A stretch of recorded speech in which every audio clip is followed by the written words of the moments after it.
Hey, what's going on guys? It's Panda here and we are back for some more Katawa Shoujo. It's been a few days since I last recorded some Katawa Shoujo. You know, I haven't really been feeling up to it to record some more lately, so yeah, it's been a few days and I think I'm ready to get back into it. Because as you probably are aware, I record, you know, 3 or 4 videos at the one time, so then I can just upload them on the next day. Anyway, one piece of paper. I don't remember this. Oh well, that must be where I'm up to. Ah, that's right, someone was knocking at my door. And I did not mean to do that. Oh well. I'm sure you won't hate me too much.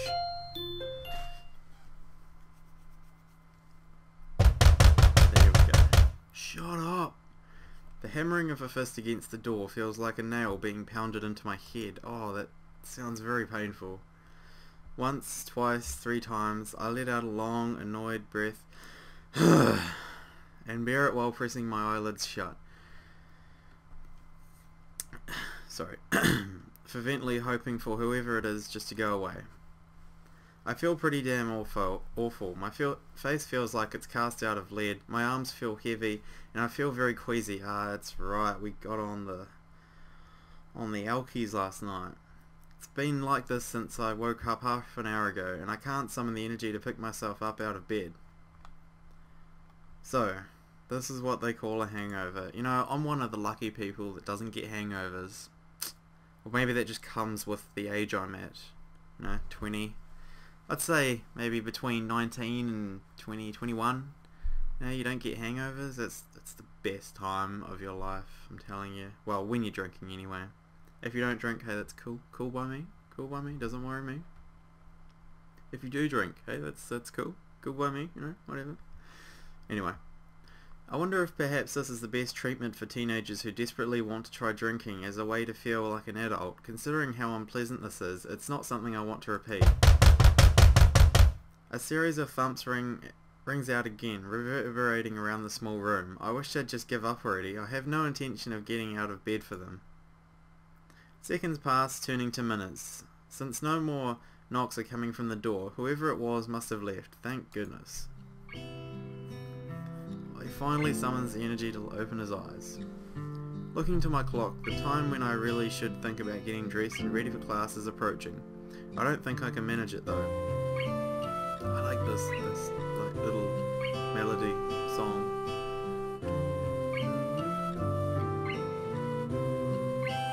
I hate cutting class, but I don't think I'm going to be able to get much done at this rate. I can tell I look like a mess without needing to look in the mirror to confirm it too. The morning rush is giving me enough time to stand outside the classroom for a little while without looking too suspicious. I hope that Mattel doesn't ask any awkward questions about my not attending school yesterday. I was sick, that much is true. It's just the reasons for it that I have to hide. Confident I can get by with the tactical omission of certain truths, I stride into the classroom doing my best to appear normal. Yo, what's up, Mattel, Misha, Shizune, Hanako, what's up everybody? No, I'm cool, I'm not hungover. I don't think you'd have that much energy, I think you'd more be like, The instant I open the door and take a single step in, I can feel a dozen eyes looking at me. There is no way I'm imagining this. They're not even making any attempt to hide it. Oh, she smiled at first. My eyes take a quick sweep around the classroom and I spot Hanako. We make eye contact momentarily before she looks down and stares very hard at her desk.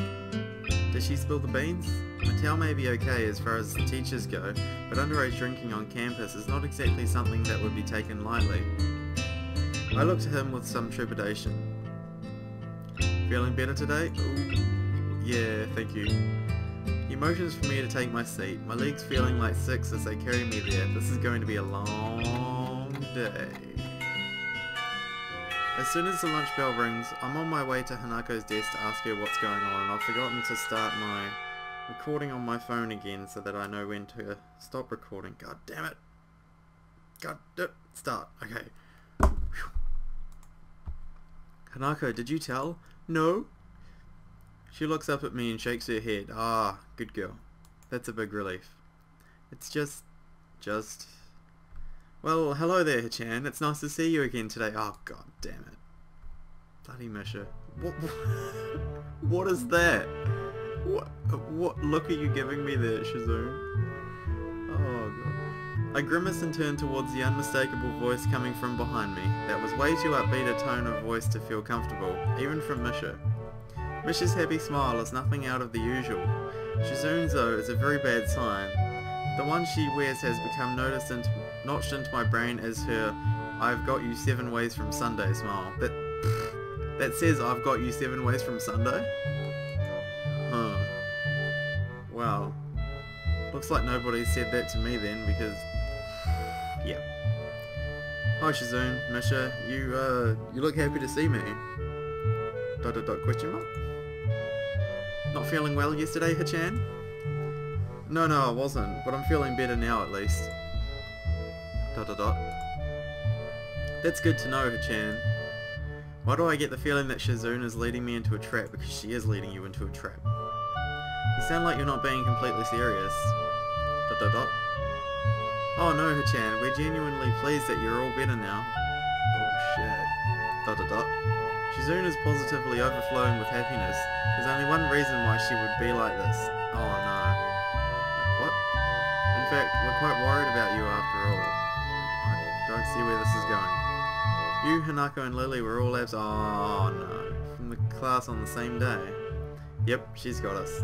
So thoroughly that all I can do is sigh in defeat.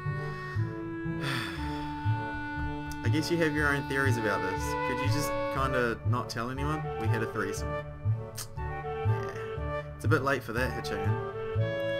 I suppose she's right. Considering the looks I got as I entered class, still, things only seem to be at the level of vague suspicion rather than outright accusations, so we'll probably be fine.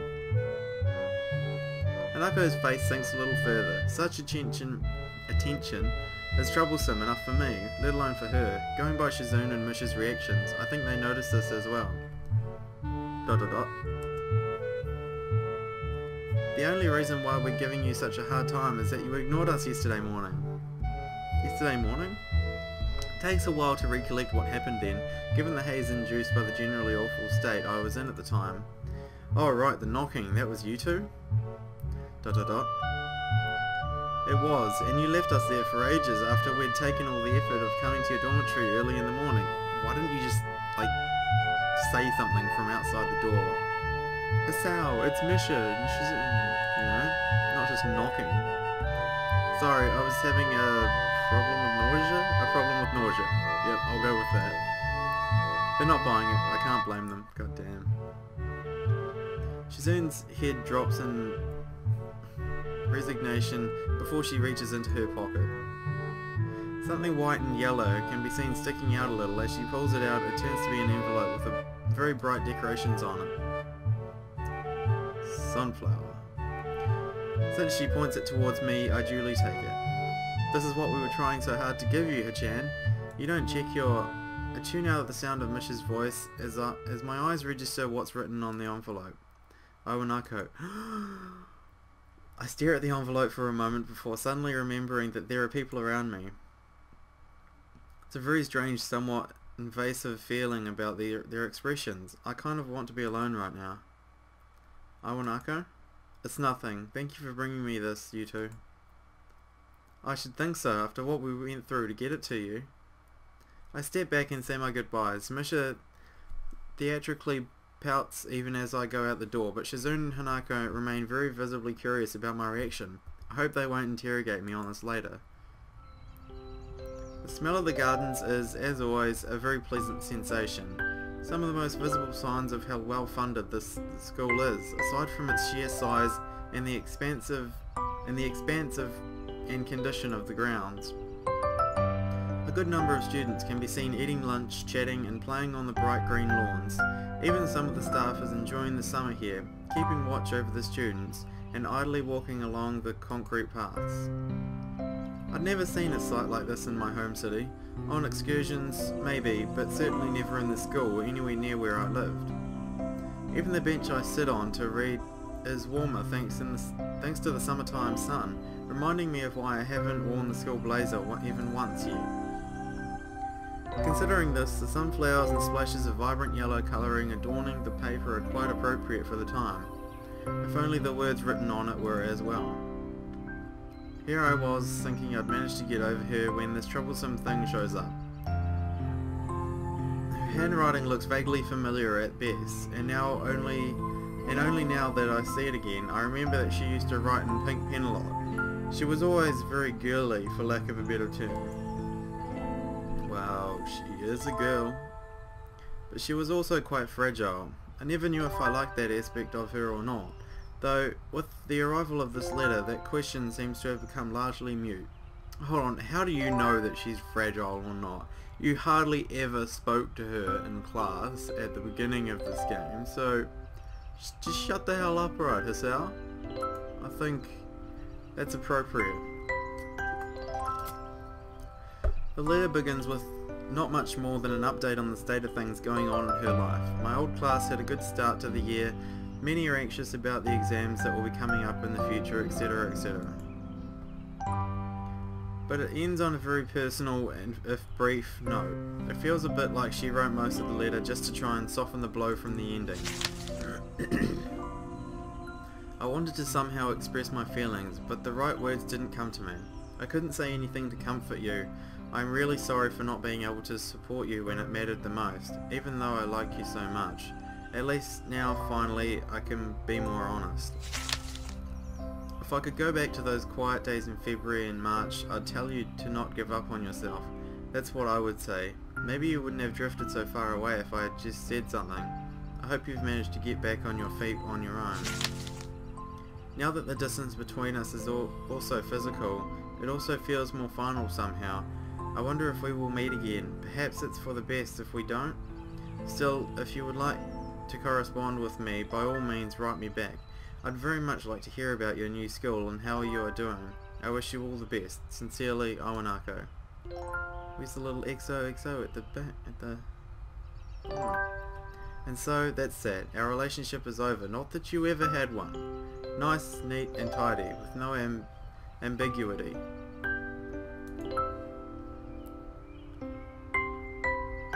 I hadn't held on to any illusions that it could ever begin anew. The last time she visited me, neither of us said a thing, except for the one word she said as she left for the last time, goodbye. Be that as it may, this feels more final, the capstone on an experiment that both of us tried and failed at. Because of your bloody heart.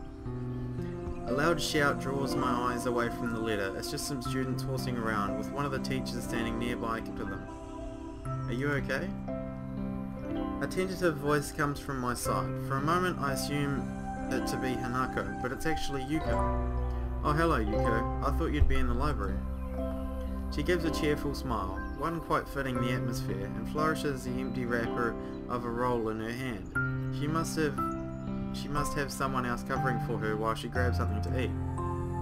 It reminds me that I haven't had anything to eat yet. I don't feel hungry though, and skipping one lunch won't hurt. Mind if I sit here? Sure, go ahead.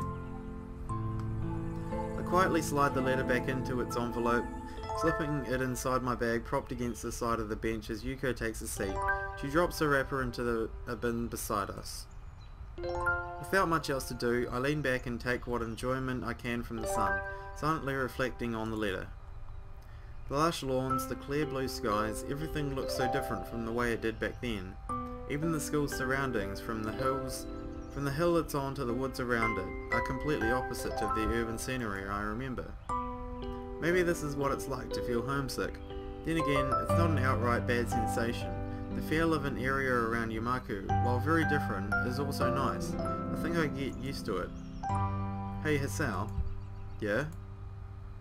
You didn't answer my question from before. I wasn't going to say anything, but you still look troubled. If you don't want to say anything though, that's okay. I don't mind at all. Sorry for asking something strange like that. I don't mind. It's just, I got a letter from someone I knew before I came to Yamaku. It made me think about some things. I thought I'd managed to get over most of the problems that my accident caused, but now I'm not really so sure. I kinda wish I'd never seen it. Well, I don't think that's good, Hisao. When my boyfriend left me, he did so very suddenly, and never let me know why. At first I was very depressed about it, but I decided to forgive him. You forgave him? Couldn't he at least have talked properly with you about it? He was always one of those people that found it difficult to come close to others. Why were you going out with him then? In the end, I decided that I fell in love with him for a reason. He was a good person, and I think that if I had been in his position, I would probably have found it just as hard to try and talk to him. I don't really see the connection to the letter I got. I mean that, how should I put this? It must have been very hard for that person to send that letter, and if they did, I think they must have thought very hard about exactly what to say. Hanako managed to write this letter and bring a final close to our relationship, something that I'd never managed to do. Whereas here I am trying to protect and help Hanako as best I can, especially with Lilia leaving for a while, and I'm not even able to deal with my own problems. Does that make sense? She's taken my non-response and furrowed brow as doubt. She really reads faces too much, just like a certain other person. Yeah, that makes sense. The letter was just kind of a shock, really. I think I'd try to fool myself into thinking that my life reset when I came into Yamaku, but now I'm suddenly aware that it didn't. I'm at a bit of a loss about how to deal with these feelings. I think that's something I can't really help you with, sorry. It's fine. I think being able to talk with you helped me get things sorted out a bit better in my head, so thank you anyway. I feel like I'm losing my voice, so sorry if it sounds croaky or whatever. She nods and smiles sweetly. Yuko is a nice girl, so it's a shame she's so highly strung so often. The school bell ringing out startles us both. I was supposed to be back before the bell. Oops. She jumps off the bench and almost races off without a second word, but turns on her heel as she remembers she was talking to me just now. I'll see you later, Hisao. Cheer up, okay? I'll try to. Thanks, Yuko. With a quick bow, Yuko takes her leave and begins her rush to the library. Her flight catches the curious eyes of a few passing students who are unenthusiastically trudging back to their classes after their fun.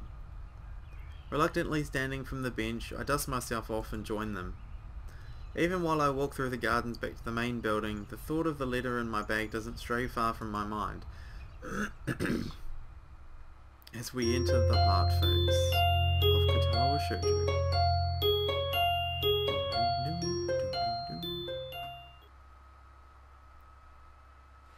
Oh, okay. We're in the city. The feeling of walking through the streets is one of the very deep nostalgia. While Yamaku is maybe like the reverse of where I lived in the past, the city at night is amazingly familiar. My eyes are moving constantly from the bright electronic screens glowing high in the night sky to the street lamps piercing the darkness with their light, to the businessmen enjoying themselves after work and the busily talking couples on dates. Even if I didn't want to, I can't help soaking in every aspect of the city. I savour its familiarity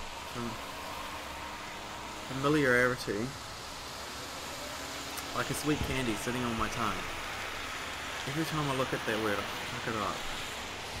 Lily is walking to my left. Wait, why are we with Lily? Is walking to my left with her cane swaying to and fro, holding on to her sister's arm for guidance while talking to her. Compared to travelling by taxi or bus, being driven by Akira in her rather nice car was a much more enjoyable experience. Wait, what? Huh? Maybe not for the person on my right though. While Lily was used to her sister's driving style, and I quite liked a bit of excitement, Hanako was holding very tightly to the door for most of the trip. Since when were we going into town? I don't remember this. Huh. Okay. Hanako looks nice though. She should be holding on to me if she needs comfort. Yet everything looks so pretty at night. Hanako quickly looks down yet again as she accidentally catches someone's gaze. Yeah, it does. My answer isn't very thoughtful, since I'm distracted by so many thoughts that I find it hard to keep up on small talk.